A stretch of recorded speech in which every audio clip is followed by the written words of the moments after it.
తాజా 30 రేణు దేశాయ్ తరచుగా వార్తల్లోకి వస్తోంది. ఆమె అంతటా ఆమె వార్తల్లోకి రాకపోతే మీడియా వాళ్ళు ఆమెను ఇంటర్వ్యూ చేసి సెన్సేషనల్ విషయాలను బయటకు లాగుతూ ఉంటారు. తాజాగా రేణు ఒక మీడియా సంస్థకు ఇంటర్వ్యూ ఇచ్చింది. ఇందులో ఆమె ఎన్నో అంశాలు మాట్లాడింది. వివిధ అంశాల్లో పవన్ కళ్యాణ్కు మార్కులు కూడా వేసింది.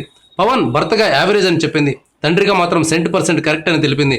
ప్రస్తుతం రేణు దేశాయ్ తన పిల్లలతో కలిసి సొంతూరైన పూణేలో ఉంటుంది. పవన్తో ఆమె బద్రీ జానీ సినిమాలో నటించింది. హీరోయిన్గా కంటే కూడా పవన్ భారీగా తెలుగు ప్రేక్షకులకు బాగా దగ్గరైంది.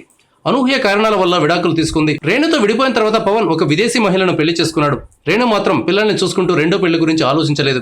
కానీ ఇప్పుడు ఆమె మనసు రెండో పెళ్లి మీదకు మళ్ళినట్లు తెలుస్తోంది. మళ్ళీ పెళ్లి చేసుకుంటే తప్పేంటి అనే ఆలోచన తనకు వచ్చిందని ఆమె తెలిపింది.